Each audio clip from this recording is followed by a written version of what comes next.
You are listening to Leaders and Legends, a podcast featuring some of Indiana's most fascinating men and women whose impact has shaped our state, our communities, and us. Join us as we discuss their imprint on our history. Leaders and Legends is brought to you by Veteran Strategies Incorporated, your local veteran business enterprise specializing in public relations, media relations, public outreach, crisis communications, and digital photography. My name is Robert Vane, Principal of Veteran Strategies, former Deputy Chief of Staff to Mayor Greg Ballard, and Communications Director for the Indiana Republican Party. I'm honored to be your host for our discussion. You are listening to Leaders and Legends, a podcast presented by Veteran Strategies Incorporated and sponsored by the Girl Scouts of Central Indiana, MacAllister Machinery, your friendly neighborhood Caterpillar dealer, in the historic Crowne Plaza at Union Station and Grand Conference Hall in downtown Indianapolis. Today, our guest is the redoubtable, the renowned, the envied, at least by me, Eddie White. Thank you, sir. Thank you. I don't think I've ever been called those things. I've been called a lot of other things, but thank you. It's good to be here. Well, it's very kind of you to join us. We've been pretty heavy on government officials and business people and politicos, and I want to try to do more sports figures, and you're so well known. You've had such an incredible career. We're very, very grateful. Most people don't realize, perhaps, but maybe the more you talk, they will. You are not from Indiana. No. I grew up I'm a two-time Hoosier, and I'll explain that. I grew up in Wilkes-Barre, Pennsylvania, went to college there, Wilkes University. Well, though it was Wilkes College when I graduated from there, and then in the last 10, 12 years or so, it's now university. Mm-hmm. So I don't know if I'm smarter now because I graduated from university as opposed to a college. And then the first time I moved to Indiana was to South Bend to work at the University of Notre Dame. And you'll be able to connect Wilkes-Barre with Notre Dame. Because of a certain football player. Well, there's Rocket Ishmael is one. Yes. And then the great, one of the great players of Notre Dame, they had those four legendary players that Grantland Rice wrote about back in the day. One of them was a guy named Jim Crawley, and Jim Crawley was from Scranton. But anyway, so I go to South Bend. That's the first time I moved to Indiana. And then I spent some time with your team, the Miami Dolphins, as their PR guy down in South Florida. And then I moved to Indiana a second time to Indianapolis to work for then Logo 7. And I've been ever since. So I am a two-time Hoosier and very proud of it. What brings you, I can understand obviously why you went to Notre Dame, and we're going to talk about that in a few minutes. But what brought you back after being here one time? What made you want to come back? Believe it or not, Wilkes-Barre, Pennsylvania is a small town. And I mean, in fact, when I got to Notre Dame, I had never been on a plane.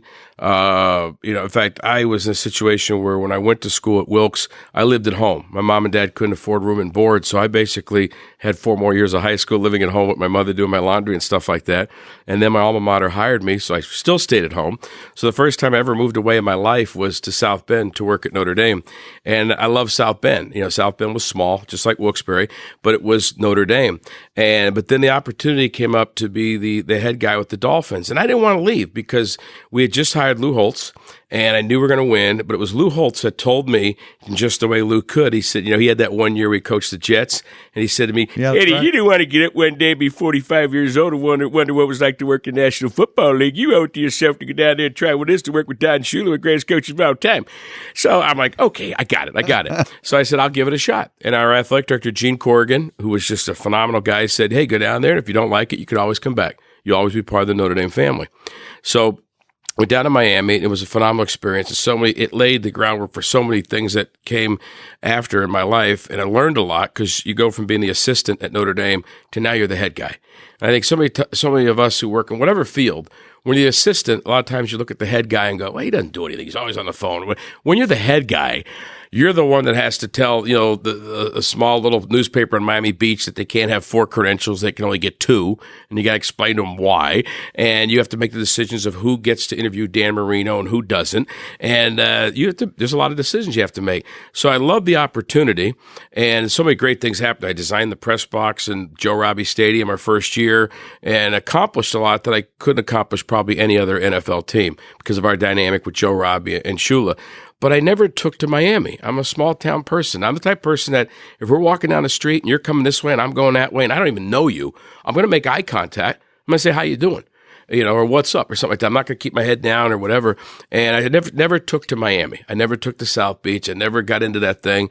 And I wanted to get out of Miami. And through a guy who ran the Super Bowl for many, many years for the NFL, Jim Steig, he had a friend of his. Jim grew up in Fort Wayne. A buddy of his from Fort Wayne named Tom Shine had a company called Logo 7 on the east side of Indianapolis on Shadeland Avenue. And they were one of the oldest licensees of the NFL, but nobody knew them. People knew Starter. People knew Wilson. They knew Champion. But they did not know Logo 7 or where it was. And Tom was looking for a PR person. Didn't have one. And Jim Steig said, hey, there's a guy. He's a PR guy for the Dolphins. I think he'd be great. And Tom's like, yeah, but is this guy going to leave Miami and move to Indianapolis? And I met with them at the Super Bowl. And they said, I remember interviewing with him and this other guy. And they said, listen, you're going to have to move to Indianapolis. I'm like, no problem. I said, I love Indianapolis. I said, when I was with the Dolphins and I would advance the Colts games, that's when we had some city blocks that were just empty. Yeah. Remember, they were empty. And I love this. I remember going to Union Where the mall Station. Is now. Yeah, exactly. I remember going to Union Station, had all those little shops in there, and I just loved the people. And then when I was in South Bend, years before that, I'd come down here for concerts at the Hoosier Dome. And so I always had great memories of Indianapolis. And I said, I'd love to live in Indianapolis. Moved here, and I've been here ever since. Many different jobs since then, but I've been in Indianapolis ever since. When you were young, when you were in college, what drew you to sports? That's a great question. I love sports. I wasn't any good at it. In fact, in high school, I remember trying out for our football team as a sophomore in high school, and my mother gave us the news that she was pregnant with my little sister. And so I had to quit football in high school and go work at the A&P as a clerk. That's a supermarket back east. Atlantic and Pacific. That's it. And I would, be a checker and all that stuff. And so instead of going to football practice after school, I went and worked at the A&P. And so I love sports and followed it and all that stuff. And then when I graduated, getting out of high school, I was going to go to Wilkes, and they encouraged me to take a class before the fall semester. So I looked through this thing and saw that there was this course called Journalism 101. And I thought, I always thought, this is how weird I am. You know me, but I am very weird. When I was a senior in high school. In a good way. In a good way. This defines me. As a senior in high school, I want to be one of three things, and this defines me. One, a disc jockey, which nowadays they don't have them, so if you're under 40, Google it. Disc jockey. Two, a sports writer. And three, I wanted to be a writer for Sesame Street. Now, that really defines me.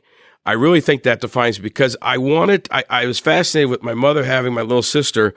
I was fascinated by how people at Sesame Street can write things as adults to teach little kids. And I thought, boy, that'd be a great challenge. So I want to be one of those three things, which is bizarre. Are you more Bert or Ernie? I think I'm Oscar the Grouch. I might be the Cookie Monster, to be honest with you. That was a big piece of cake you had before we started. No. Yeah, it was true. But anyway, so I went to Wilkes, and I figured I'll take this Journalism 101, and I was hooked. When I learned, the who, what, where, what, when you write a release, and learned about public relations, and then realized that there was a thing called sports public relations. I didn't even know that existed. And immediately what showed up in the sports information office at Wilkes, they hired one student assistant, and I wanted a job, and they gave it to me. And I was their student assistant for my first freshman year. And then that parlayed itself into my junior year of the SID left to go do PR at a hospital, and this is a small school, 2,000 kids.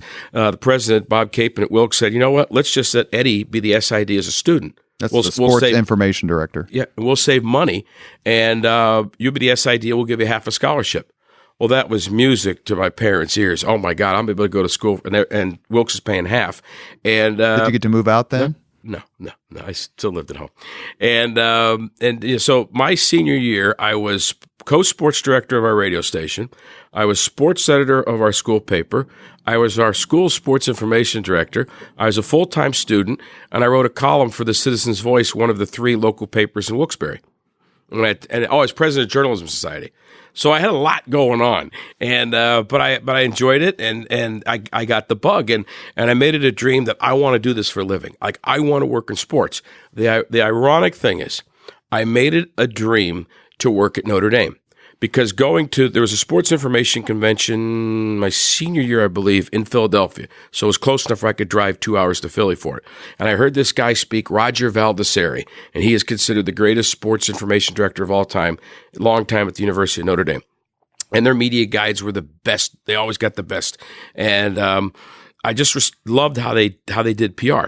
The weird thing was, I didn't really like Notre Dame growing up as a little kid. I liked Alabama because that's where Joe Namath went. But I respected Notre Dame for what they did, and I made it a dream of mine as a senior in college to someday work at Notre Dame. My game plan was go somewhere like a Villanova, Virginia for like 10, 12 years, be an assistant, and then maybe get to Notre Dame. So I graduated from Wilkes, and they reward me and say, we want you to stay here and be the SID full-time, $8,000 a year. I took the job, still living at home with mom and dad. Maybe we ask the year. This would have been 1981. Yeah, around it. Yeah, 1981. Were you a Steelers fan? No. You were a Jets fan. Yeah, Jets. You're a Jets fan. And a Phillies fan. Because northeastern PA, you're 2 hours from Philly, 2 from New York, so you got all the teams, and you got Philly and New York TV stations. And so anyway, that was my dream, that was my game plan. And so they reward me, and I'm SID at Wilkes College. And so I started applying for jobs, and over about a year and a half period, I finished second for 9 straight jobs, like assistant SID at Richmond, assistant SID at Princeton, assistant SID at Georgetown, SID at Bloomsburg State, where the guy told me I should hire you, but somebody knows somebody who knows somebody, so I got to hire somebody else. Well, and sports were booming on the East Coast in the early to mid 80s. You had Villanova winning the national championship, Georgia winning the national championship. Pitt football was really good. Obviously, Penn State football was really good. So you had a lot of really successful programs in different sports right in that area. And both college and pro were rolling. And I wanted to work at that level, but I kept finishing second, which is the most depressing thing in the world. You'd rather finish 100th. Second is painful. You doubt yourself at the first or second rejection. You doubt yourself, which I did. You doubt God, which I did. You doubt where you grew up, how you grew up. I didn't have money, blah, blah, blah, blah, blah, blah. I just was full of doubt. And then the job that I get is the one that if you took that job and the 9 I finished second for, put the 10 on the table and said, which one do you want? Assistant Sports Information Director at the University of Notre Dame.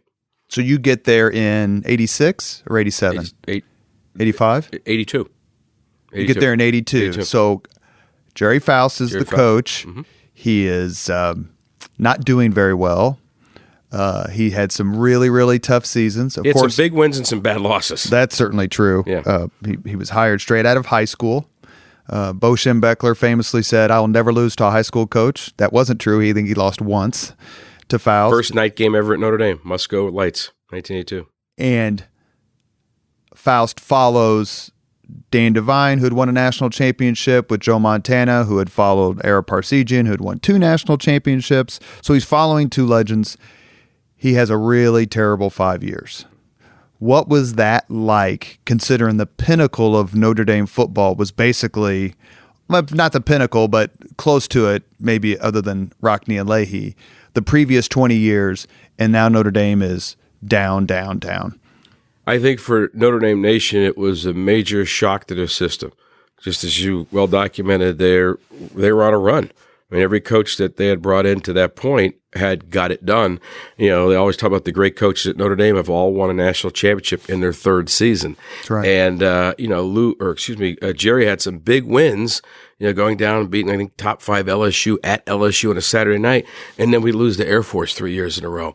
And he's still to this day one of the most remarkable, wonderful, kind people I have ever known. And I get the sense the university treats him well. Yes. Yeah, he goes back for a lot of the games, and, they did. After he left, they treated him well, and, but he was a wonderful person, and, maybe looking back, maybe they should not have hired somebody right out of high school, even though Moeller was not your normal high school at that. No, it was a national power winning consistently, and it's funny because to do a George Costanza here where worlds are colliding, and we'll talk about this in just a few minutes, but for years there was the rumor that Shula, Don Shula, coach of the Dolphins, devout Catholic, Hungarian Catholic, would coach Notre Dame.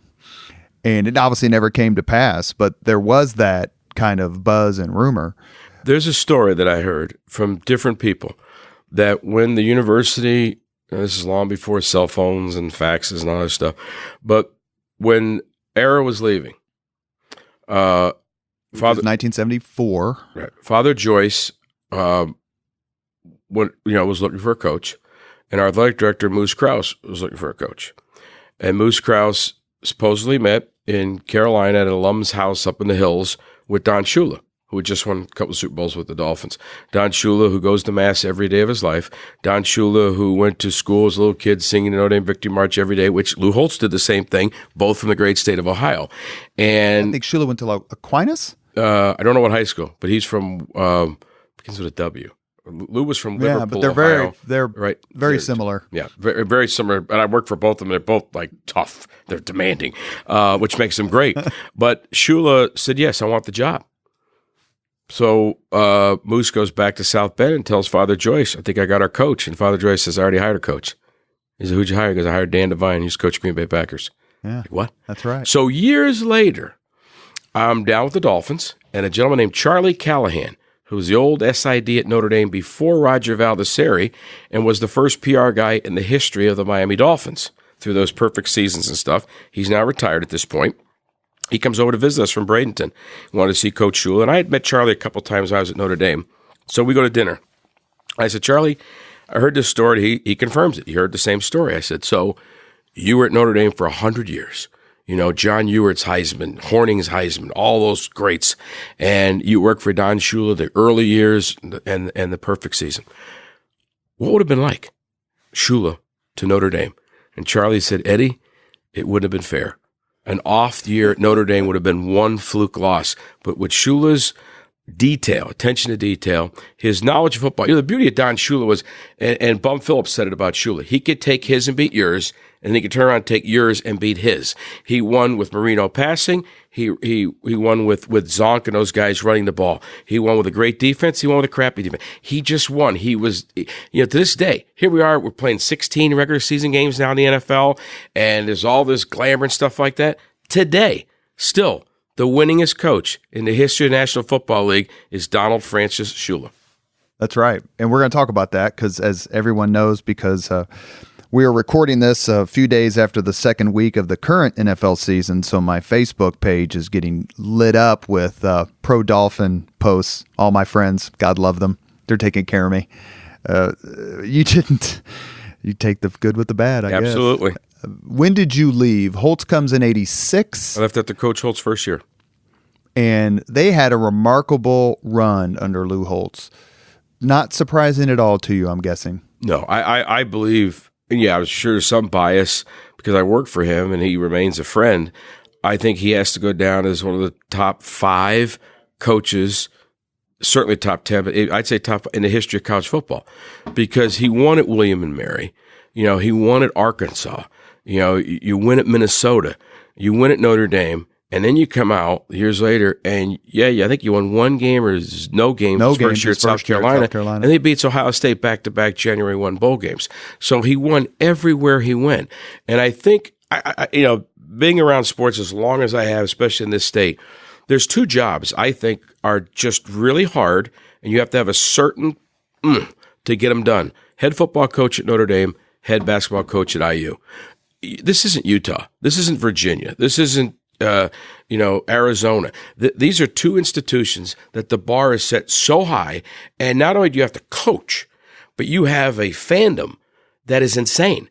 It's about the banners in Southern Indiana, and it's about the national championship and the rings in Northern Indiana. And you have an alumni and that's why I think Lou Holtz, if you go to Central Casting, he was the best coach that Notre Dame could have because he always said the right things. We'd win, and he'd say, "It's not about our football team; it's about Our Lady on the Dome." And that's what we wanted to hear. His post-game interviews were like, "They're the greatest." Every time he could have played Roncalli, and you would have thought they were the Steelers in 1978. We used to laugh when he would say, "I tell you something, Air Force is one of the best 2-8 football teams in the country." All right, think about that. One of the best 2-8 football teams in the country. But he was just perfect for Notre Dame. And I think that's the bar that they've set, and we're blessed to have both of those institutions, those teams in our state.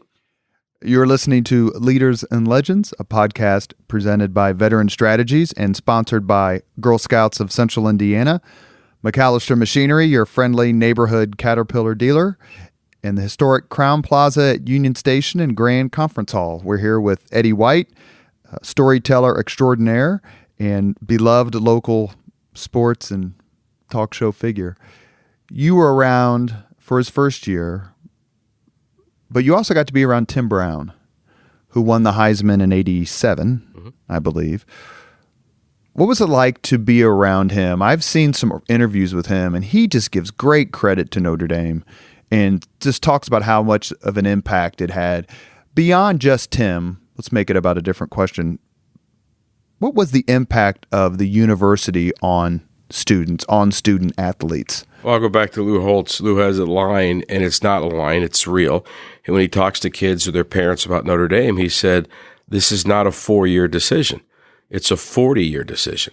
And if you talk to any student athlete that went to Notre Dame, they may not get it while they're there. They may not get it if they happen to be good enough to play in the WNBA or the NBA or the NFL, but they certainly get it once they get out into the world and you experience that Notre Dame network and what Notre Dame means to them. And I think Father Hesburgh deserves a lot of credit because this is kind of crazy in today's day and age. Father Hesburgh insisted that if they're so qualified, that Notre Dame would have professors of different faiths. He would love to have a mathematics professor who's Jewish, a philosophy professor that was a Muslim. And if the person was qualified, he had no problem. There was a professor who was an atheist. Father Hesburgh's view was, what good is it to put a Catholic bubble over Notre Dame? And all we do is Catholic, Catholic, Catholic, and then 4 years later say, okay, go out into the real world, which isn't Catholic, Catholic, Catholic. We have to prepare these kids to be successful in a world of diversity. And I think it's just that when Father Hesburgh was an advisor to every president. And you think he still holds the record for the most honorary degrees. Yeah. And I mean, whether Republican or it didn't matter. I mean, they wanted his intellect and his view of bring people together. And, he knew football was important, but it wasn't ever going to be so important that we would cheat to win games or something like that. So I think he set the tone with Father Joyce. Then you make sure you have coaches that follow. So I think whether it's Tim Brown or Ishmael or Natalie Achanwa, who plays for us with the Fever, and she's a Notre Damer, they'll all tell you the same thing. There's something about that place that is so special. But when you mention Tim Brown, he has and I used to use this when I was with the Dolphins. Every year we'd play the Colts, I'd give the same note to our radio guy, is Tim Brown was the answer to a trivia question. The first play ever in the history of the Hoosier Dome. We moved the game because of the great Bob Welch. Purdue. We move it down here. Notre Dame's heavily favored, or at least we were favored, not heavily, against Purdue. And Purdue kicks off to Notre Dame. And Jerry put this freshman back there to receive the opening kickoff. That freshman fumbled the kickoff. Purdue went on and got 3 points, not 7, but then went on to upset Notre Dame. That freshman, 4 years later, would win what is now Notre Dame's last Heisman Trophy. It was Tim Brown. So fun to be able to talk to you and have you tell these stories from the inside. I'm going to ask you about a particular game because I think it was Holtz's first year, and that is the incredible comeback against USC at the Memorial Coliseum, where Notre Dame won at the last second. They were down 3 or 4 touchdowns. Do you remember this game? Were you there or not? No, I didn't travel with Notre Dame. Remember, I was the assistant SID. So you didn't go? No. In fact, one year, I think it might have been Jerry's third year or so. We went and we played in the Aloha Bowl, and so that's Hawaii. That's nice, right? I was with Digger in Omaha, Nebraska, was -14. That's the difference between being the sports information director, the associate sports information director, or the assistant sports information director, which I was the assistant. So I was in Omaha freezing. So no, I was not at the USC game, but yeah, that was. But that was there, and he's talking about Digger Phelps, the longtime basketball coach for Notre Dame, obviously. But that was the game. It seemed that Holtz started to work his magic. Then the next year they go to the Cotton Bowl, they lose, but they go to the Cotton Bowl, and the third year they go undefeated. You're and win the national championship. You're with the Dolphins by this time. Notre Dame wins what's probably the greatest game ever in the history of Notre Dame Stadium against the Miami Hurricanes. 31-30. 31-30. Mm-hmm.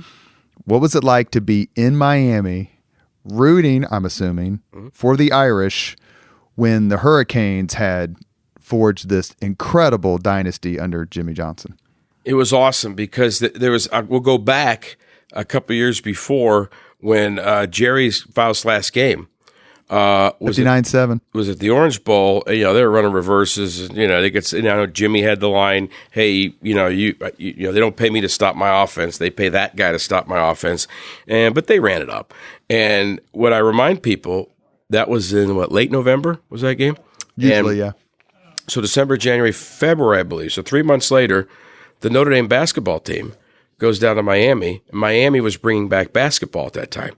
In fact, they didn't have a place to play in, and they played at a place called the Knight Center. It was like a Rockefeller Center type place. So they put a court on a Rockefeller Center place, and I think it was Bill Foster was the coach that came back to restart the Miami program, and we beat them in basketball. I don't know if we beat them by 70 or 60 or 50, but if anyone now post game. Digger, the player, said, no, we just played well. It has nothing to do with the football game 3 months before. I will tell you, it had everything to do with the football game the 3 months before. Those basketball brothers played that game for their football brothers who got embarrassed 3 months before. So you're going to run it up on us in football, we're going to run it up on you in basketball. And then a couple of years later, here's Miami and Notre Dame, the Catholics versus convicts, the whole thing. And I'm down there reading the Miami Herald every day and the Fort Lauderdale paper and Palm Beach paper. And I'm praying, if you're ever going to win one game, you have to win this one or my life is going to be miserable. And I believe we were on the road because the team got in. I think I remember watching it in my hotel room around the road, and it was just, I think it was Pat Terrell that knocked the ball down at the end in the end zone. The 2-point conversion, Pat Terrell. Yeah. And it was, it gave me bragging rights for a while. But I used to love when Notre Dame would play. Notre Dame would play Pitt. I'd bet Marino a bottle of wine on the game. And but it was, Notre Dame is, the beauty of Notre Dame is half the people watch them to see them win, and the other half people watch them to see them lose. And it's good for rivalries and smack talking because they play everybody. I mean, they're getting ready to play Georgia. We're dating the podcast, but they're getting ready to play Georgia. In a couple weeks, they're going to play Michigan. A few weeks after that, it's USC. A few weeks after that, it's Stanford. See, I'm old school, though. I wish, and I understand, God, I understand it. The times have changed. It's not like it was when I was at Notre Dame or even when I was with the Dolphins. And I'll converse now with PR guys for teams and, that are younger and how things are done differently. But I was trained by, we can now have Twitter and cell phones and podcasts and all sorts of stuff. At the end of the day, it's about relationships. That does not change. And I encourage young people to put the damn phone down and look people in the eye and talk to them and build relationships. You don't have to put a wall up between you and the media.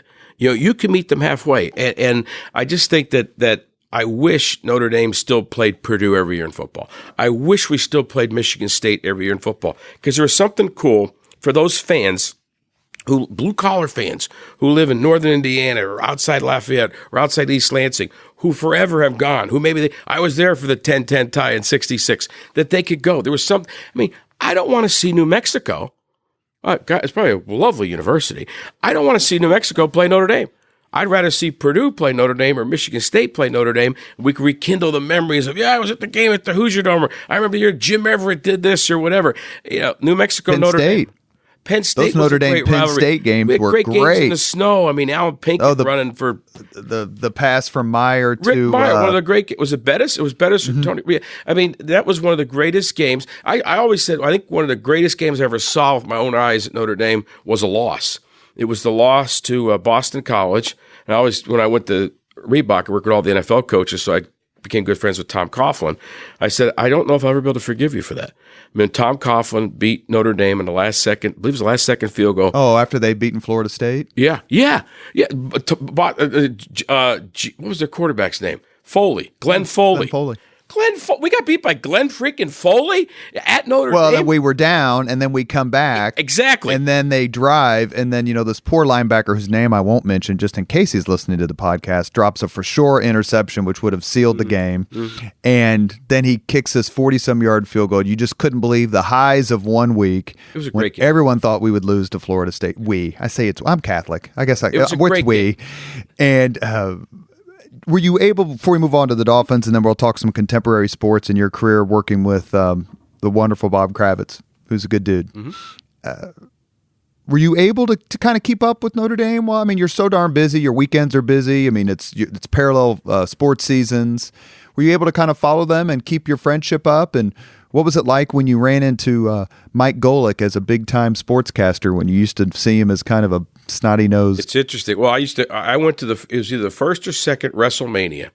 They had it at the Steppen Center at South Bend on the big screen, and Golick and I went with Mike Kelly, who was our great offensive lineman, and he was from Massachusetts. When Golick was a player. Obviously. Golick was a player then, and Mike was also a wrestler at Notre Dame. So they were like, I remember I was just a few years older than the players, and I got along more with the players than I did the regular students at Notre Dame. The regular students at Notre Dame are very smart people. I'm not that smart. They're affluent. I'm not. So I got along with the Golicks and the Mike Kellys of the world. So because Mike's brother Bob had been there with before that Joe Montana. Yeah. And Golick he was a piece of work back then. So it doesn't surprise me that he would go on to do radio and stuff like that. But I enjoyed my time with him, and I enjoyed my time. And Golick played for the Dolphins. Yes, he did. He played at least a year, I think, for the Dolphins. Yep. In fact, there was a name. Here's a name out of the past. I still wish ESPN would do a 30 for 30 on the replacement games. If anybody remembers, there was a strike 86, 87? 87, something like that, and where 3 games. There was one game that was wiped out. Week 1 was wiped out, I believe, and then you played weeks 2, 3, and 4 because they had to get the teams together. And that was the first year in Joe Robbie Stadium, and I was a PR guy. Our first game ever in replacements was at Seattle. And I'm up there all week advancing. So I don't even know who the hell's on our team because they're practicing all week. And my assistant's in Miami. I don't even know who the hell's playing for us because it's replacement guys, all new guys. And waiters and cab drivers. Guys off the street. Mm-hmm. But I knew that our second game, either second or third one, was at home. And all I'm thinking is, oh, my God, the first touchdown pass in the history of Joe Robbie Stadium is not going to be thrown by Dan Marino, but it's going to be thrown by Kyle Mackey. I mean, that's all as a PR guy, that's all I wasn't concerned if we win or lose the game. I'm like, it can't happen. Kyle Mackey cannot be the guy that throws the first touchdown passes. Now, we beat the Chiefs 42-0. All ground game. He did not throw a touchdown, knock on wood. And when they finally came back, the first touchdown pass at Joe Robbie Stadium was number 13, Dan Marino. But the whole replacement game thing to me was Coach Shula loved it because there were players that they would sit up in the meeting room. Duper and Clayton, those guys, man, maybe leaning back, kind of drifting off. The replacement guys were like eager. They were like freshmen in high school. But my point is, there was one guy that when the replacement season ended, there was one player on the Miami Dolphins who Shula was so impressed with, he kept him. So now this replacement player now has to play with all these guys who were just on strike, and a veteran player lost his job. When they came back, when the strike ended, sorry, there's somebody better than you. He was a tight end, went to Notre Dame. You want to guess? Joel Williams. Joel Williams out of Western Pennsylvania. Really? Joel Williams was the only player for the replacement team that made the Miami Dolphins and played. So here's Dan Marino, who's a strong union guy. His dad was a union guy in Pittsburgh. He was leading newspaper delivery driver. Yeah, Danny was leading the pickets outside. I drive through the pickets every day. PR guy. You go, you need to come join us on. I say, if you pay for my car and you pay off my mortgage, I'll grab a sign. I'll stand here right with. Is there a strike fund for PR flags? No PR. No, we just we're worthless. But Joe Williams, I haven't told that story or haven't had that thought come through my head. But he was the one guy who made the team. Somebody needs to do a 20 for 20 on the whole thing, or 30 for 30, whatever it is. Besides being Catholic, besides being demanding, besides being winners, what are the similarities between Holtz and Shula? And did they know, as far as you know, did they know each other? Yeah, I think they know each other. Obviously, they coached against each other in the NFL for 1 year when Holtz coached the Jets. Mm-hmm. Yeah, I think that Shula, their paths crossed a little bit, and they're both from Ohio. And I've told people this. Sometimes people complain about their boss. Remember, I was at Reebok. I had like 25 people under me, and they'd be like, "Hey, sometimes he's really tough." Coach Shula and Coach Holtz never asked more of you than they asked of themselves, and it would get to the point where it'd drive you crazy. I mean, it'd be so demanding. Like, why, especially Shula, like, why does he need to know why does he need to know these things? It's like when we would. Were you married? Did you have kids? No, I was single. I was single with the Dolphins, and like stuff like this. Again, this is before we had cell phones and Google and all this stuff, is I would be in Philadelphia from Monday night through Saturday when the team would come to Philadelphia. I'm advancing the game, quote unquote, advancing him as a PR guy. You go visit the radio stations, TV stations, and newspapers. You go out to the Eagles facility and you work with the media and answer questions. And I bring a thing that weighed 400 pounds with slides and pictures, clips, whatever anybody needed, your hard copy news releases. It was hard to be a PR guy back then. Anyway, I would be there, but one of my assignments from Coach Shula was wherever we were, Buffalo, New York, Philadelphia, and of course the bigger cities have more newspapers, is I would have to get the clips of every article about the Eagles that week in Philadelphia and cut it out and paper clip it or staple it together. And, sometimes page 2 has the back of the story on page 3. I'd have to get 2 copies of the paper because I have to cut it out, right, and put it together. And I would have to highlight stuff that he told me I would want to see, meaning he would want to see. He's Don Shula. I'm Eddie White. I'm from Wilkes-Barre. What do I know? But I figured it out. Like, he'd want to read through there like a Wednesday practice with the Eagles. Cornerback Robert Vane twisted his ankle, left ankle, on Wednesday's practice, but he should be okay. He wanted that highlighted. He wanted to know come Sunday that guy that Duper's going up against on this certain play, in this certain situation, tweaked his ankle on Wednesday. So if I can design a play to make him turn on that ankle as opposed to this way or plant it, this is the detail, and he would want all of us. So it's not just me. Give it to him. Now he takes it and sits with the receivers coach, with the offensive coordinator, with Danny, with Duper, with the coordinators to go, what would be the best situation for us to call a play to take advantage of that? Now, the one thing I got to say about Shula, and this is before me, but Zonka, they did the great thing on NFL Network about Shula. They did like as an hour and a half, that NFL Network does those specials. It's called A Football Life. Yes. They did a great one on Shula. They did a really good one on Marino. They did. I don't know if you saw the one on Marino. I never saw the one on Marino. Oh, I'll send it to you. But Shula's is 90 minutes. Yeah, and then usually they did one on the perfect backfield that had Morris, Kick, and Zonka. Which is, those guys are lunatics, those crazy people. But I love the trailer for Shula's. It was Larry, Zonka, Mercury Morris, and me. I mean, who doesn't belong in that group? but the best story was Zonka telling the story that they're going out to Oakland to play the Raiders. They'd never beaten them out there, and Zonka finds the Raiders playbook and gives it to John Sandusky. He says, "You got to give this to Shoes. I just found the playbook. This is for the game. We can use this." And Dolphins get killed. So they're on the plane coming back to Miami, and Zonka goes up to Sandusky and says, "What the hell? Did you give the book to Shula?" And he says, "Yeah." And he goes, "What did Shoes say?" Shula said, "Throw it in the garbage. We don't win that way. That's cheating." Sandusky was the offensive line coach. Yeah. Think about that. Which is why Shula called Belichick Belichick when they asked him about it. The Don Shula, the winningest coach of all time, every one of those wins, he did it with integrity. Talk about, please, tell this story because it's one of my favorites, about Shula preparing the team, I think it was against the Los Angeles Raiders, and where he decided to have practice in the walkthrough. Yep. When we played on the West Coast, Shula would always come out 2 days early to get the guys acclimated time-wise. So we're playing the Raiders in Los Angeles at the Coliseum, so they're going to come out on Friday, practice in Miami, and then fly. So they get in the evening of Los Angeles on Friday night. And the plan was we were going to practice at USC's practice field. And what we found out was USC was having their homecoming or something. And the guy warned me that when you come to practice, you may run into like 2 hours worth of traffic. So it would normally be from LAX to USC is usually not that far. But on this Saturday, which would be the next day we're going to practice, it's going to take you a long, long time. And it's going to be insane with all kinds of people having parties there at USC and then going out to the Coliseum.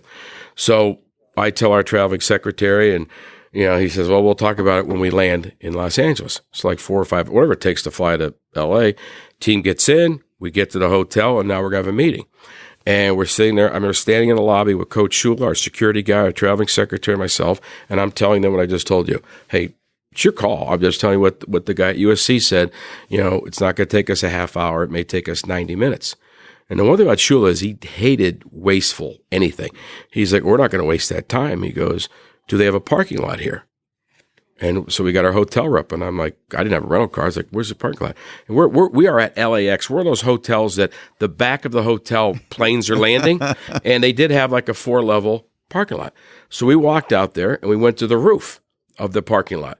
And there's the jets flying, and here's this roof parking lot. And it had those cement barriers, the ones you pull your car up to so you don't hit the wall. Those little things are like 5 inches tall or whatever. And they had them all over the place. And I'm thinking, you can't have practice here. And Shula goes, we'll practice here tomorrow. We'll have our walkthrough here in the parking lot at the hotel with the airstrip of LAX right there. And we're all thinking he's kidding. He's serious. So I have to call, I think it was Jimmy Cefalo and Charlie Jones were doing the game for NBC. Their plan was to go to USC for our practice. I got to tell you, don't go there. Come to the hotel. We're practicing in a parking lot. And Cefalo, who played for Shula. Completely got it. From Pittston, Pennsylvania. Another Northeastern PA guy.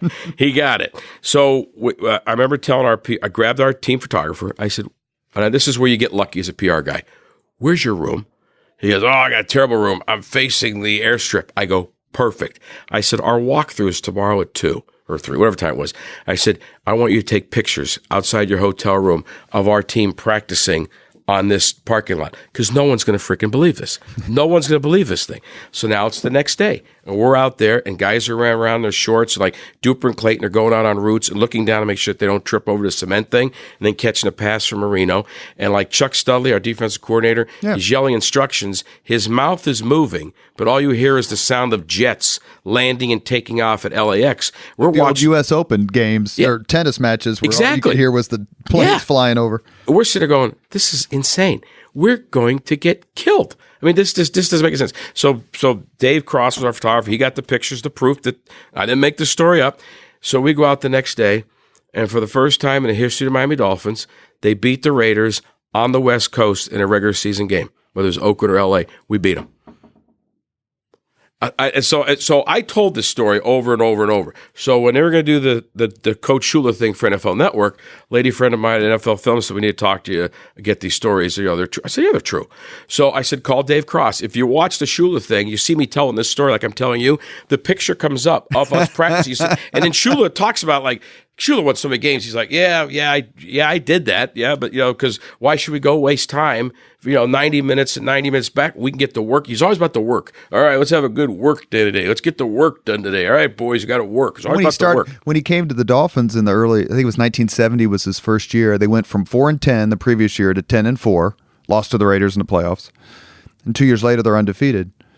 But at the time, they had 4-a-days practices, 4-a-days in the Miami Heat. No water. I mean, Kuchenberger and those guys said it was, I don't know how you did it. I mean, he found Garo Yepremian on the street. I mean, go back to the Baltimore days when he put the plays on Tom Maddie's arm. He had no quarterback, and he was a football coach, period. I mean, I remember doing an interview once, somebody from the New York Times, and they asked him, who's your favorite singer? And he went, wait a minute. And he asked his wife. He said, Dorothy, his first wife, Dorothy, who's that guy I like? Sinatra. Yeah, Sinatra. I like that guy. He's my favorite guy. He was a football coach. Was it kind of like Saban when they asked him about the 2016 presidential election? Like they asked him about, what do you think of Trump's victory? And Saban goes, I had no idea who won. And that's not a joke. I mean, I worked with him 1 year when he was with the Dolphins, Coach Saban, and he's like Belichick and Shula and Coach Holtz. These guys have this tunnel vision. It's about coach, play, and like Gilbrand says, the best teams are the ones where the owners own, coaches coach, and players play. When somebody starts trying to do somebody else's role, you're not going to be as successful as maybe you should. There was a Football Life special on Dan Marino. It's really, really good. Obviously, it talks a little bit about the fact that he never won a Super Bowl. And it has Jimmy Cefalo, who you mentioned earlier, saying, we didn't win because of him. We didn't win because of us. And they have Peyton Manning and Jim Kelly and others talking to John Elway, talking about Marino, because Troy Aikman and Manning have both said Marino's is their favorite quarterback of all time. There's no doubt about it. But when Peyton had one of his first Payback Foundation things here, they brought Danny in because Danny was Peyton's guy. He wanted to be, and Troy Aikman has said that. Aikman was our logo athletic guy for a long time. They both wanted to be like him. They want to be able to yell at their wide receivers right there on the field, right, and not take any crap. Can you imagine if Peyton was yelling at Reggie? We'd be like, oh, my God, you're yelling at Reggie. Danny didn't care. Danny would yell at Clayton, he'd yell at Duper, and Danny was Danny. He was a guy from Western PA, tough as nails, and I still think he has the greatest arm that I've ever seen. Well, that was the question I was actually getting ready to ask you. I was having lunch with Bill Benner, who'd been on the podcast, and a couple of friends of mine, and we were talking about greatest this and greatest that.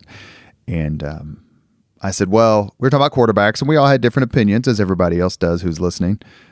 But I said, you can't argue with Tom Brady's career. I would rather have Montana's career because he was 4-0, even though he hasn't won as many Super Bowls. But if I had to choose one person to throw the perfect pass to save my kid's life, it's Dan Marino.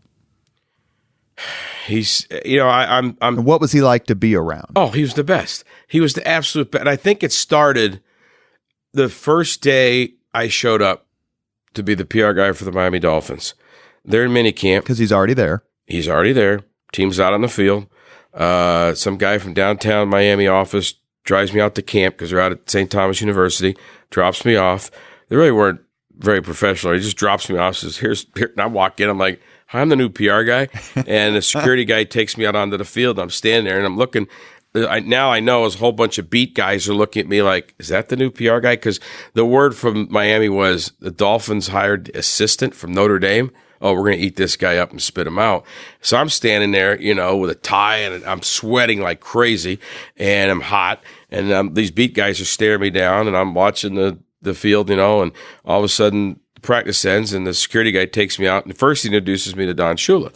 So, Coach, this is Eddie White. Here's our new PR guy. How intimidating was that? Yeah. Well, it wasn't intimidating till he said, yeah, nice to meet you. Hey, Gene Corrigan called me, because Gene Corrigan, our AD at Notre Dame, had worked with Coach Shula either both at Kentucky or Virginia or somewhere in Shula's early career. And they were friends. And Mr. Corrigan had called Shula and said, hey, you're getting one of our best guys. You're going to like this guy.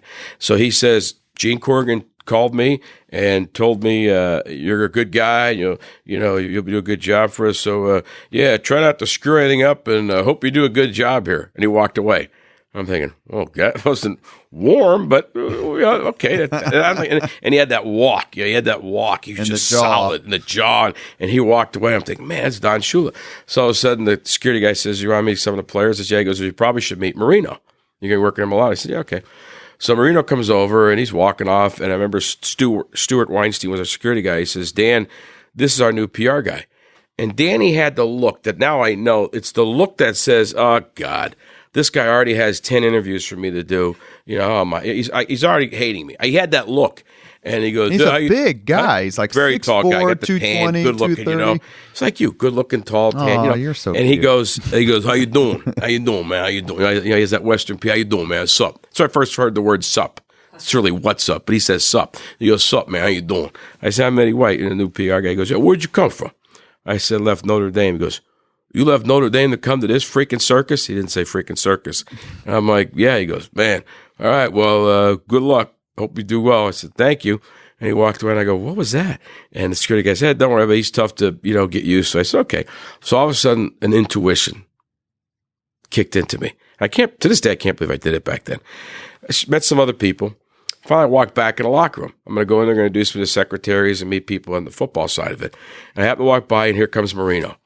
And I said, Dan, he goes, hey, this is the new guy. How you doing? I go, good. I said, Dan, listen, I don't know what I can say on this podcast. I'll try to clean it up. But I said, Danny, you know what? I didn't call him Dan. I said, Dan, we're going to get along great. Because I said, I'm just a dumb blank from Pennsylvania like you. And I walked away. And I left him there speechless. He was like, because most people at that level, Peyton, we all like defer and we're all like nice. I went right at it. So, you know what? We're going along great because I'm just a dumb blank from Pennsylvania like you. And I walked away. And I think from that day on, and then the years go by, I babysat his kids. And then when he got inducted in the Hall of Fame, he invited my wife and I to his Hall of Fame thing. Which is his character. You keep hearing people about what he does for folks. He brought all his high school kids there, his high school teammates, his college teammates from Pitt, and of course all the great Dolphins players. He just had, and then with his son with the autism, what he's done in South Florida, he's just we were blessed. We were logo athletic. We had guys, Elway, Danny, Troy, they were Marcus Allen. They were guys. But, if you were in a foxhole, you want John Elway and you want Dan Marino in your foxhole. But the arm, it's either him or then there's my youth. It's Joe Namath, both from Western Pennsylvania, as the great quarterbacks seem to be, right? Montana, Kelly. Have you seen the show where they bring Kelly and Montana and Marino on together? And I think Namath is on. I'll send it to you. It's really good. It's funny because Montana says, and then we'll fast forward to Indianapolis here, but Montana, they're talking about the new rules. You know, this is just the show's just a couple of years old.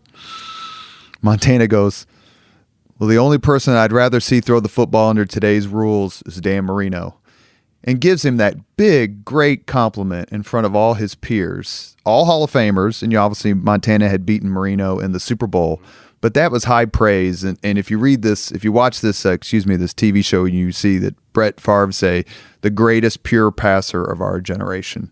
And it's, you know, as a Dolphins fan, it breaks my heart that he didn't win a Super Bowl, even though I'm very happy they beat the Bears. And he the wasn't following mobile. Year. I mean, if you looked at his knee braces and stuff like that, I mean, he could move quick to his right or left, get a step, and just stand there. And I used to tell people, I mean, we're on radio, so nobody could see it. So imagine, raise your hands over your head and make two fists. When Danny would do this and go, this to the right, left, I'd hit my assistant, Jeff Blum, and said, something good's going to happen because he's going to audible. He sees something that, and Duper and Clayton are gone, whether it was the Orange Bowl or Joe Robbie, gone, touchdown. And, you know, I still to this day, one of the greatest things I have, the only game Danny ever threw 6 touchdown passes. He lost. To the Jets. In overtime. Ken O'Brien and Wesley Walker beat us. 51-45. Yep. Comes in the locker room. Takes off the right wristband off his wrist that he just threw 6 touchdowns, slams it on the ground. I walk in right behind him. Shula says, shut the door, take a knee. It's always a prayer. We kneel down. I'm wearing a blazer, and there's this wristband sitting there.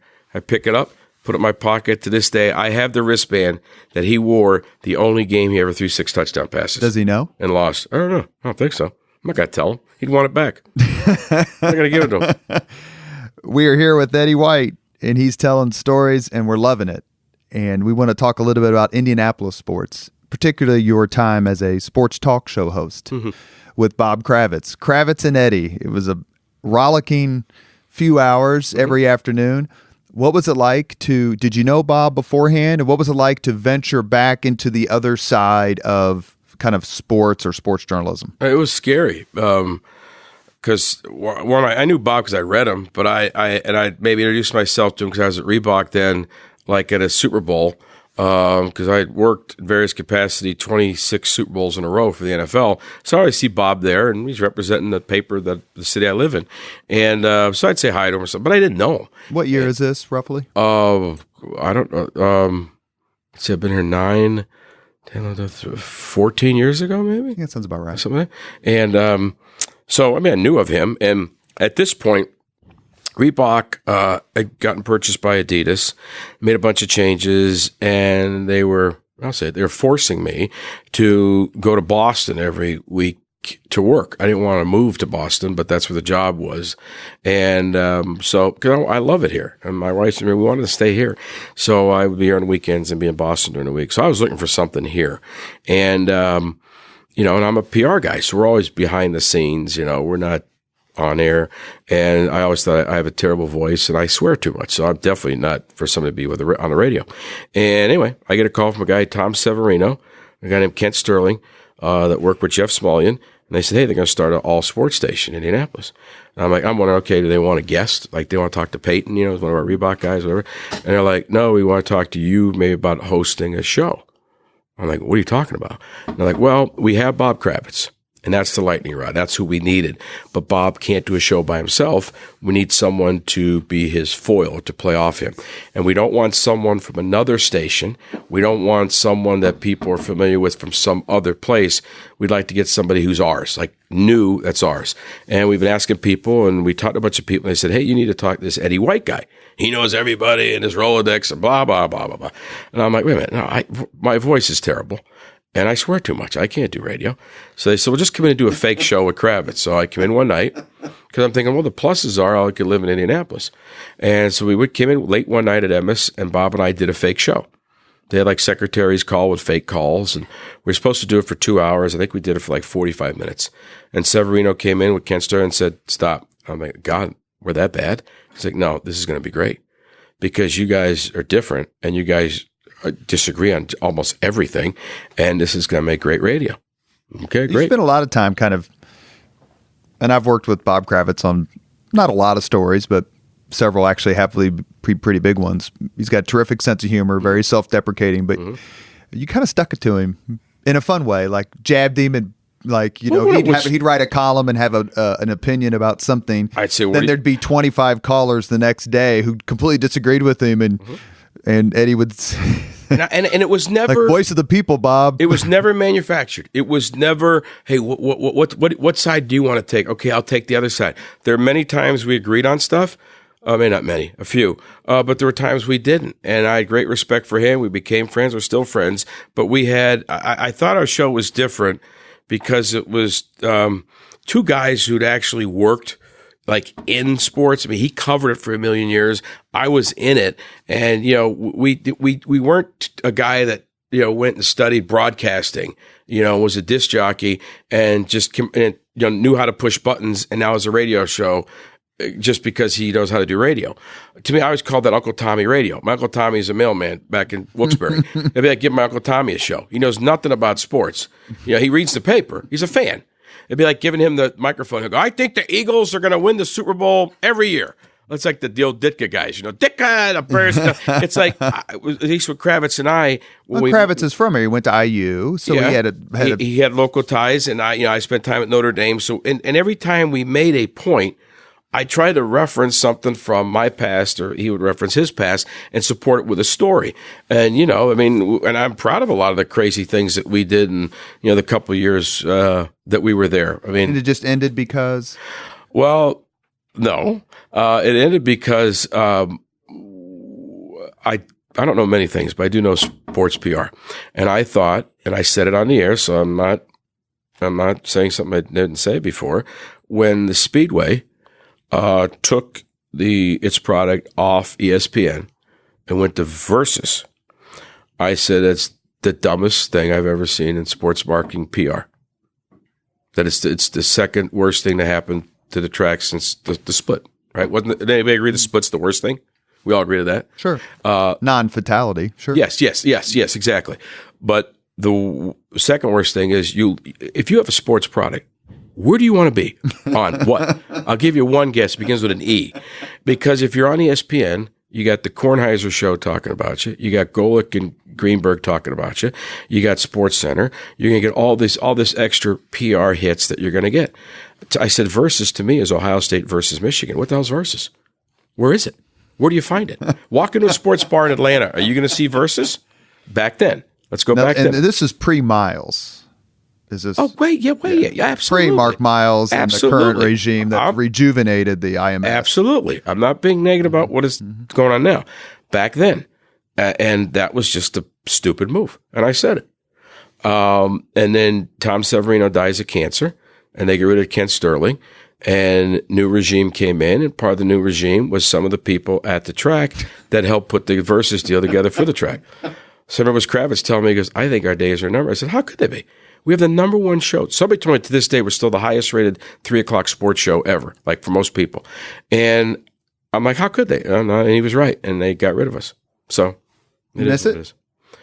I miss being able to tell stories and comment on things that happen on a daily basis. It can't do that now because I work for the Pacers. I represent the Pacers and the Fever and everything here. So I can't do that. I do enjoy doing a Pacers postgame show, but sometimes I don't listen to a lot anymore because, quite frankly, I think, and again, it sounds so egotistical, I know a lot about the NFL. I know how things work, and sometimes there's people out there talking on the radio that never worked in the league, don't know anything about the NFL, and they're saying things that are flat out wrong, aren't true, and I want to bang my head against the thing. So I'll listen to news. I'll listen to Howard Stern because, like you, he's a great interviewer, and I'll listen to 70s music.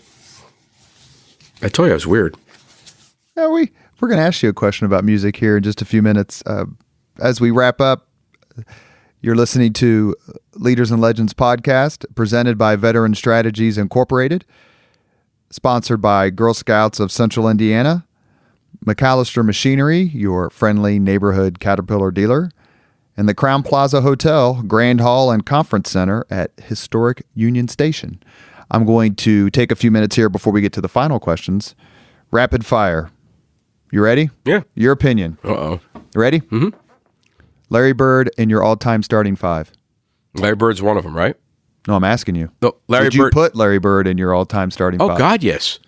Oh, God, yes. Oh, yeah, him. And then you want the other four? Sure. Oh, brother. Larry Bird, Allen Iverson, because I don't know if anybody ever played hard forget practice. I'm talking about games. Every night, the guy played hard. Do it. Do it. No, do it. Practice. Practice? No, that's our buddy Jim Moore. Definitely Allen Iverson, Larry Bird. I love Wilt Chamberlain. See, I'm old. Wilt Chamberlain. You know what my favorite player was growing up in Pennsylvania? And I'm so glad I got to meet him. George McGinnis. When he was a Sixer. Oh, and I get here Sixer, and I get to know him. My wife knew his family, so I love George McGinnis. So I got to put George McGinnis in there. So, oh my God, I got George McGinnis, Larry Bird, Wilt Chamberlain, Larry and Allen Iverson, and you need a shooting guard. I need a shooting guard? No, I'm going with Pistol Pete Maravich. That's my team. We'll beat anybody. I don't care. We don't play position. You can't stop Wilt Chamberlain. Mac's going to be solid. Larry Bird, my God, Allen Iverson, and Pistol Pete Maravich. Who's your coach? Me. Oh, I'm coaching. We'll have to ask Shula and Holtz when we get them on the podcast about Eddie White coaching. People don't realize how great Wilt Chamberlain was. Wilt Chamberlain once, an NBA game is 48 minutes.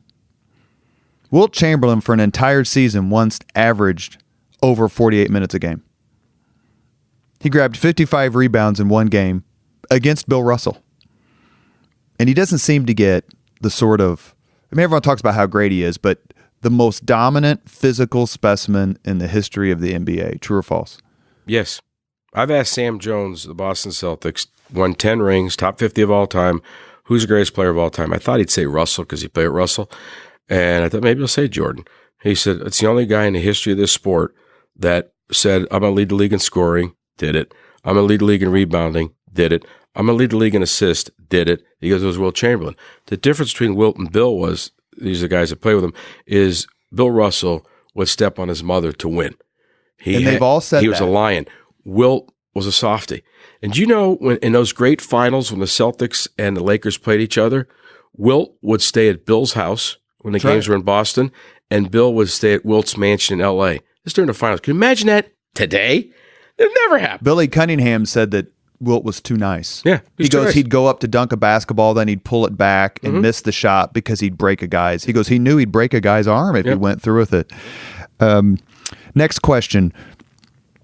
Greatest individual performance you ever witnessed in any sport where you were there and saw it? Oh, my God. I wish you had given me these ahead of time. You're taking athletic, right? Sure.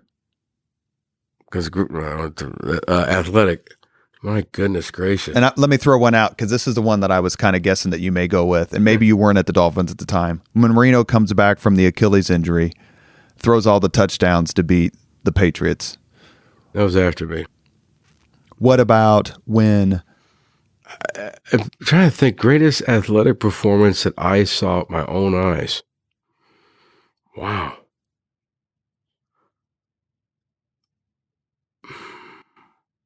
Yeah, again, I saw 26 straight Super Bowls. So, I mean, there were some great Super Bowl performances, but even, you know, a great kick by Vinatieri. I saw that in Houston when, you know, for the Patriots. Sure. You know, I'm trying to think. Baseball. But an individual, I don't have one. You know, I could easily Marino's 6 touchdown passes, but we lost. But that was a great accomplishment. You know, that's one of them. I will have an answer a half hour from now. And I'm like, oh, my God, how could I have forgotten that? But I've seen so many great things. You know, it could be Tiger's first Masters. You saw Tiger's first Masters win when he won by, 14 strokes? Yeah. Yeah. Well, why don't you just say that one? That's pretty damn good. Yeah, that's good. But, you know, but it has to be an athletic performance. Like I was there when Janet Evans handed the flame to Muhammad Ali to start the Olympics in Atlanta. That, from whatever level you want to look at that, politically, athletically, our country, that was as moving as anything. I was standing as close to her as I'm sitting with close to you right now when Whitney Houston sang the greatest anthem we've ever had in Tampa, right as we were going to the Gulf War. It was the first Super Bowl where we had to use the metal detectors. Yeah, the Giants and the Bills. Yeah, and that was that Super Bowl. There's so many stories just out of that Super Bowl, but that's where my, believe it or not, my friendship with Whitney Houston began. At that weekend, because we found out that her uncle played basketball for my grandfather back in the day, and we became friends till the day she died. That was a phenomenon. I mean, I get goosebumps thinking about it because everyone had flags, American flags, and we just played Lee Greenwood's "God Bless the USA" and showed videos of moms and dads saying goodbye to their families as they're going off to the Gulf War, and there were snipers all over the darn place, and we had nurses dressed as civilians in every portal of the stadium in case there was a bomb dropped that they would go through with needles and inoculate everybody. I mean, there was so much emotion going on in that stadium at that time, and she stands up in that little 1-foot podium and delivers this anthem that she sung it in the stadium, but it was played on it was taped. They all were, and it was the greatest anthem of all time. I mean, it was just one of the most moving moments of my life. So I don't have an athletic one. Well, no, those are all pretty darn good, and I guess I should note that future Mayor Greg Ballard was one of those folks being deployed. Wow. For the Persian Gulf War. Last question before we get to the 5 questions, because this is something I struggle with as a fan, just besides being psychotic about all my teams, like all fans are. What's the most you've ever felt sorry for a player? Which player, when they didn't perform or didn't come through in the clutch, did you just heart ache for?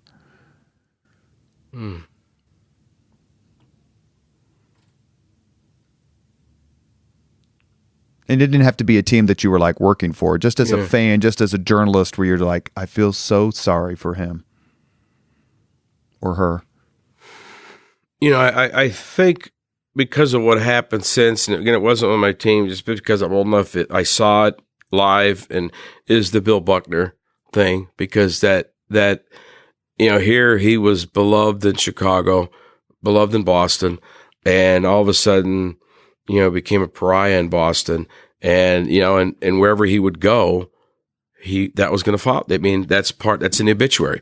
He let the ball go under his leg and lost the game. I feel Game 6 of the 86 and they had another World game Series against the other guy I Mets. feel sorry for. He didn't do anything we wouldn't do. Is the Bartman in the Cubs game? Yeah, I mean, everybody kills the guy. We all would have done the same. The ball was blowing. I had friends that were sitting in the same section that night. The ball was blowing back. It was going out this way. It was blowing back towards the field, and he didn't do anything that we all would have done. Tried to catch a foul ball, and this poor guy, what happened to him that night, what happened to him since, his family, both him and their families, and Buckner and his family, for what? Because the ball. I mean, if it was scripted and everything went the way it's supposed to be, like Chris Berman would say, it'd be professional wrestling, but it doesn't. That's why they play the games. That's why they play the games. A guy misses a field goal. Scott Norwood. That's what made me think of the question. Stuff happens. You were right there when Scott Norwood missed a field goal. I had T-shirts in my arm that said Buffalo Bills Super Bowl champs, had the score on them. We were literally, me and the other guy from Logo 7 were about 5 yards as the ball's being kicked. We're 5 yards on the field, coming from the opposite end zone corner. Buffalo Jills are right next to me. I was schmoozing with them. And I'm getting ready to run on. And I was going to hit Kelly and Bruce Smith. He was going to get Thurman Thomas and Marv Levy and get them on so because it gets exposure. That's where NFL licensee. We go running on the field. The ball goes right. We do a pirouette like a ballet guy into the tunnel. This is before eBay. Throw them in the garbage. And we said, run the shirts 2019 New York Giants. And then we got the shirts in the locker room because by the time we got them done, we got them in the locker room, and Hostetler put one on, and Parcells, and the Giants won. Pat Riley once made this statement. Tell me if you think it's true or false.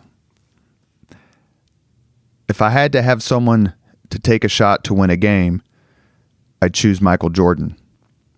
If I had to choose someone to take a shot to save my life, I'd choose Larry Bird. I agree. I mean, I don't know if we've had a better. I mean, it's like this. You and I can go out right now monkeying around. We can make some putts. But if we needed a putt to save our life, we're probably calling a guy named Nicholas to do it. Same thing with shooters. You can get Stephen Curry's a great shooter. All these guys are great shooters. But who has done it more times in the clutch than Larry Bird? If there is, I don't know of him or her, but I agree 100%. That's who I'd go with. We've gone on for a little over an hour, which is longer than usual, but we've really kind of only scratched the surface. So we're going to skip the 5 questions because we've asked so many sports-related questions. Pick one of the 5.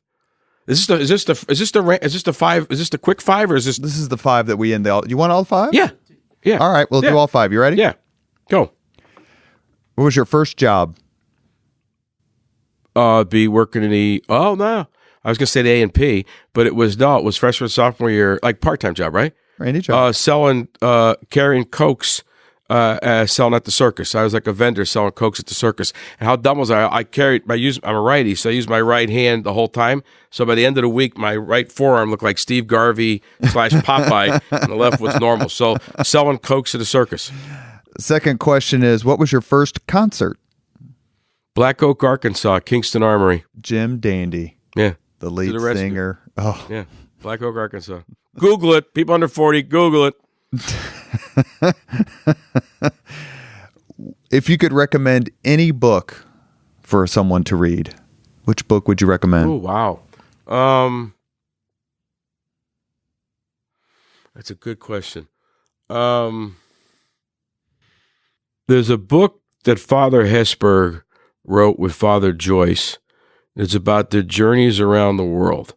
I think it's like Ted and Ned's Excellent Adventure. That's probably not it, but it's Ted and Ned something, where they went all over. No father in there anywhere? Yeah, all over the world. And the reason I like the book is you don't have to be Catholic to read the book. It's about the world and how simple people can affect the world in non-simple ways, and it's just a wonderful book. It's Ted and Ned, Father Joyce, Father Hesburgh, something. Travels. Chris Spangle is worth twice what I pay him to do this podcast. God love him. Travels with Ted and Ned. That's it. I like Ted and Ned's Excellent Adventure better, but that's okay. It's a good book. Keanu Reeves as Father Theodore Hesburgh? No, he's too young. No, I don't know. I didn't think Jimmy Stewart. He's dead. Wait, I don't know who we'd get to play Father Ned and Father Ted. Eddie White. No. Oh, that profanity would come in handy. Mm-hmm. Fourth question. If you could witness any event in history, which event would you choose? Oh, wow. Non-sports. It could be sports, but maybe non-sports.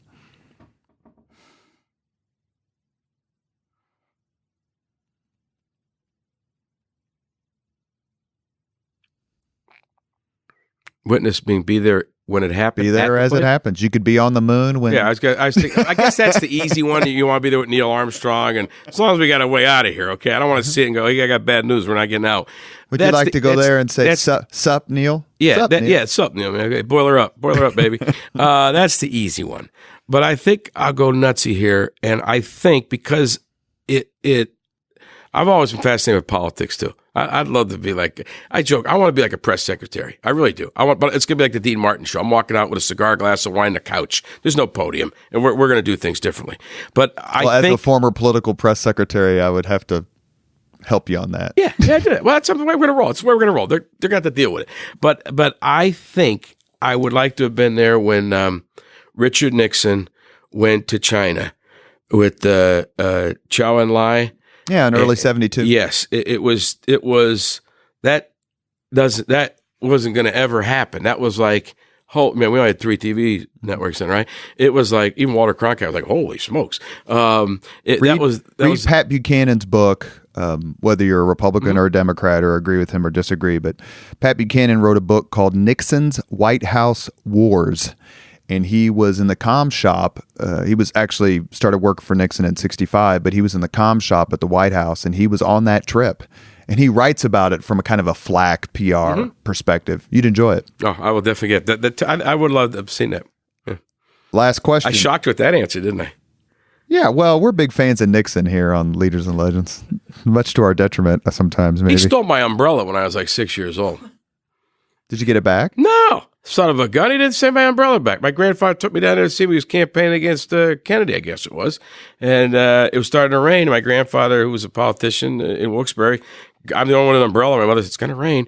And she was here. And then the lady, whatever, later guy said, hey, we'll send it back to you. I never got it back. Nixon stole my umbrella. Come on. Go to the Nixon Library. Maybe it's there. They probably gave it to Pat for anniversary or something. Last question. If you could have dinner 2 hours off the record with anyone living today, whom would you choose? Wow. Off the record? No one knows what you talk about, just the two of you. I think it's president. Current or any of them? Well, I can only have one, right? Right, but you could choose another president, not just President Trump. No, I think it'd be President Trump. I would like to sit with him for 2 hours. Would you give him some PR advice? First, we're going to play golf, and we're going to play 9 holes. It'll be 2 hours. We got 9 holes, no Secret Service, no caddies, just the two of us. And we play golf. I chat. We've been absolutely and completely and totally blessed to have Eddie White on the podcast. I hope you will come back for another time. Oh, God. Yeah. Not just because you work for my two favorite football teams, but because you are generous with your intellect and you are generous with your stories. And for any of us who know Eddie, we know how much he does for so many people and organizations and charities that never gets publicized. And he does it because of who he is and his character. And we're just thrilled to have you. Let's do one around the Super Bowl. I got 26 Super Bowls worth of stories. We're ready. All right. Thank you, Eddie. I bet the Dolphins will be in there. Thank you very much for listening to Leaders and Legends, brought to you by Veteran Strategies Incorporated. If you want to contact us about this program or our menu of public relations services, please send us an email at robert@veteranstrategies.com. That's robert@veteranstrategies.com.